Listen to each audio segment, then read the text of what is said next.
किसी भी धार्मिक व्यवस्था को, किसी भी रिलीजियस इंस्टीट्यूशन कोई धार्मिक काम में हस्तक्षेप करने नहीं जा रहा है, ना ही वक्फ बोर्ड किसी धार्मिक स्थल का व्यवस्था में कोई भी तरीके से हाथ डालने का प्रावधान है, बिल्कुल नहीं है। सर,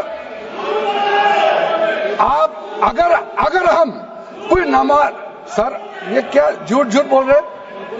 ये कॉन्स्टिट्यूशन, हम कॉन्स्टिट्यूशन का प्रावधान पढ़ रहे हैं, फिर भी झूठ बोल रहे हैं। ये कॉन्स्टिट्यूशन को नहीं मानते हैं। सर, किसी मस्जिद का मैनेजमेंट को हम हस्तक्षेप करने का कोई इसमें प्रावधान नहीं लिया जा रहा है। एक मिनट माननीय सदस्य, आप भारत की संसद में बैठे हो, गरिमा मर्यादा बनाए रखो, बैठे बैठे टिप्पणी मत करो। हाँ, आपको जब मौका मिलेगा आप अपनी बात कहना, बैठे बैठे टिप्पणी नहीं कर सकते। ये संसद की मर्यादा नहीं है, ऐसे नहीं चलेगा सदन। सदन व्यवस्था नियम से चलेगा।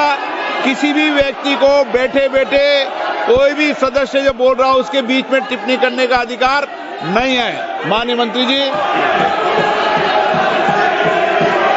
अध्यक्ष महोदय जी, ये वक्फ बोर्ड का जो प्रावधान किसी मस्जिद, किसी मंदिर, किसी धार्मिक स्थल का व्यवस्था का कोई लेना देना नहीं है। ये सिंपली एक प्रॉपर्टी का मैनेजमेंट का विषय है।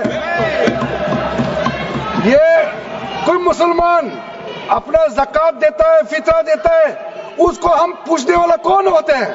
ये आपका धार्मिक भावना से जुड़े हुए चीज है, उसमें सरकार का कोई लेना देना नहीं है। लेकिन ये वक्फ प्रॉपर्टी का मामला है, लेकिन वक्फ प्रॉपर्टी का मैनेजमेंट करता है, मुतवालिज करता है। ये आपको इतना बेसिक ये फर्क जो है अगर समझ में नहीं आते या जानबूझ करके आप नहीं समझना चाहते हैं तो मेरा पास इसका कोई इलाज नहीं है। अध्यक्ष महोदय जी, ये आपके माध्यम से मैं फिर से कहना चाहता हूं कि ये सर क्या ये ऐसा बहस नहीं होता है जी। आप लोग का तर्क रखने का समय में बोलिए, ये बीच में कमेंट पास करने से सर हमारा पॉइंट का फ्लो भी बिगड़ता है और आवाज भी ठीक नहीं हो, अब आवाज भी ठीक से नहीं जाएगा। आप क्या चीज को जवाब देंगे? सर इसमें मैं कई ऐसे केसेस है जिसको मैं रेफर कर सकता हूं, लेकिन सदन में 3 केसेस का मैं रेफर करूंगा तो दूध का दूध, पानी का पानी हो जाएगा कि ये धार्मिक व्यवस्था से कोई लेना देना नहीं है। आपको मैं पहला एग्जांपल देना चाहता हूं, सैयद फजल पकुया Thangal versus union of India. इसमें क्या केरला हाईकोर्ट का फैसला है।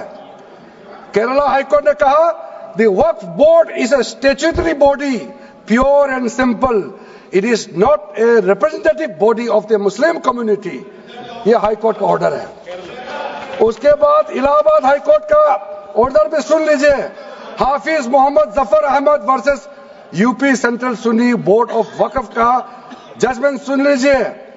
A mutawalli's right is purely a right of management of the property and is not a proprietary right.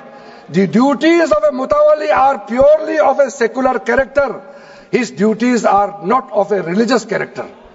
इतना क्लियर कट रूलिंग है। तीसरा, तिलकायत श्री गोविंद लाल जी महाराज वर्सेस स्टेट ऑफ राजस्थान। इसमें हाईकोर्ट ने क्या कहा, सुप्रीम कोर्ट ने क्या कहा, right to manage the properties of the temple. अब देखिए मंदिर का भी इसमें एग्जांपल लिया गया है।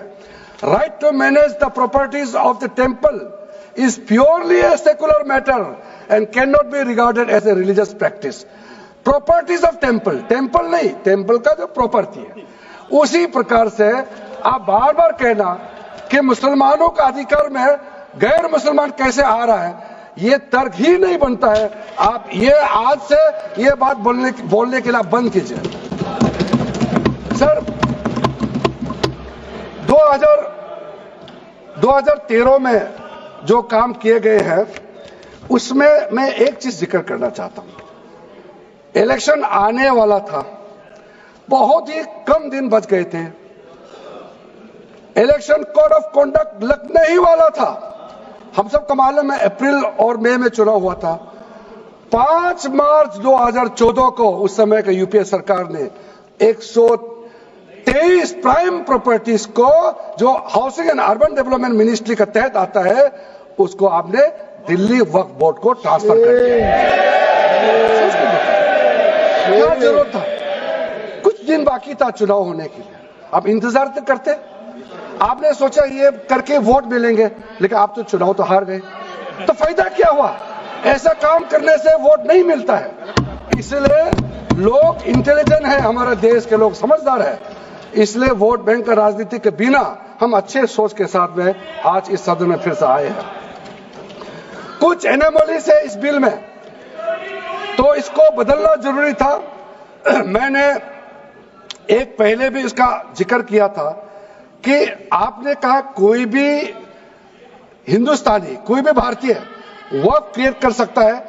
वो 95 में ऐसा नहीं था, आपने 13 में बदलाव किया, उसको हमने फिर से 1995 का प्रावधान को फिर से रिवाइव करते हुए ये हमने जोड़ा है कि वक्फ वही क्रिएट कर सकता है जो मिनिमम 5 साल इस्लाम को प्रैक्टिस करता है। बहुत साफ साफ शब्दों में प्रावधान रखा है। सर, जो वक्फ बोर्ड बने हैं, हम उसको बहुत ही सेकुलर, इंक्लूसिव बनाना चाहते हैं। आपका पुराना प्रावधान को हटा करके अब हमने कहा है कि वक्फ बोर्ड में शिया भी रहेंगे, सुन्नी भी रहेंगे, बोहरास भी रहेंगे, आगा खानिस भी रहेंगे, मुसलमानों में जो बैकवर्ड है, पिछड़े लोग हैं, वो भी रहेंगे, और साथ साथ में महिला भी रहेंगे और एक्सपर्ट नॉन मुस्लिम भी रहने का प्रावधान रखा गया है। सब स्वागत करना चाहिए, इसको किसी को आपत्ति होने का कोई जरूरत नहीं है। उसके बाद सर, मैं थोड़ा सा इसको विस्तार करके बताना चाहता हूं। मेरा ही खुद का एग्जांपल मैं देता हूं। मान लो मैं मुस्लिम नहीं हूं, लेकिन मैं माइनॉरिटी अफेयर्स मिनिस्टर हूं, तो मैं सेंट्रल वक्फ काउंसिल का चेयरमैन होता है।